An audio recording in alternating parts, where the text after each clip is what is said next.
मिले ना आई पापा भैया के डरे जानू हो छापा पड़ल बाटे घरे। सलेमपुर देवरिया अगर हम प्यार करते हैं तो दिल से करते हैं। जिस दिन अगर आपको मान लिए तो आपके लिए जान भी दे देंगे, जान भी ले लेंगे। क्या भैया सही बात। वो जे लइकवा कहता हमारा रहते बोल रे पगली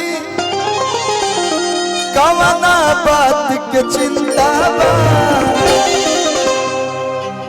हमारा रहते बोल रे कटनी कवना बात के चिंता बा। तोरा के कौन हाथ लगा दी जबले बघावा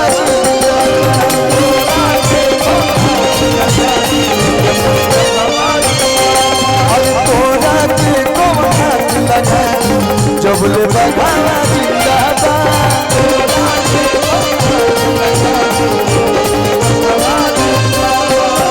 मिले ना आई पापा भैया के डरे जानू हो छापा पड़ल बाटे घरे।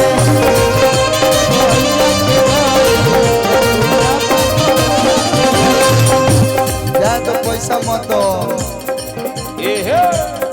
हमारा रहते बोल पगली हमारा रहते बोल पगली कवना बात के चिंता बा। भैया लोग आप लोग के लिए हमारा रहते बोल रे भैया कवना बात के चिंता बा। तोरा के कौन हाथ लगा दी जब बघावा जिंदा।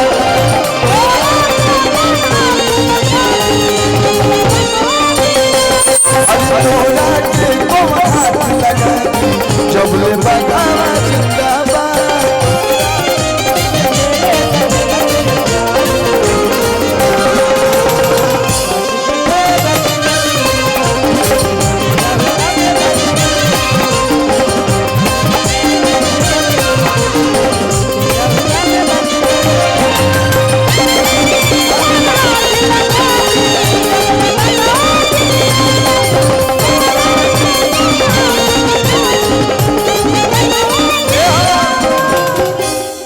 गर्मी जनतारू कहाया भी खून के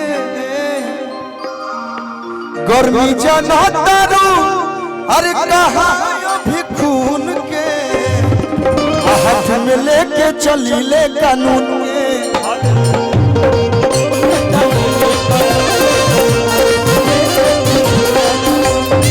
गर्मी जनतारू कहाया भी खून के हाथ में लेके चली ले कानून के।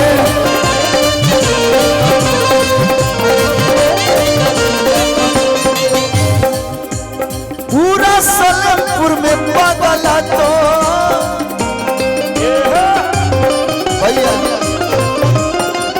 ज्यादा हमके कुछ ना आवे हम ही जानता नहीं कि अगर हमें जाइल बनी तो दो चार को बढ़िया बढ़िया गीत सुना दी सब भैया लोग झूम ले लोग बस वही चाहिए और कुछ ना चाहिए जीवन में।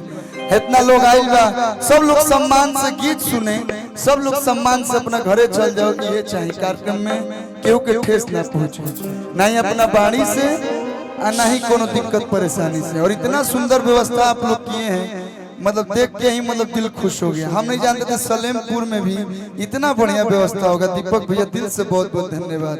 बहुत मेहनत किए हैं आप इस कार्यक्रम के लिए। कि गर्मी जानतर कहां भी खून के हाथ में लेके चली ले कानून के।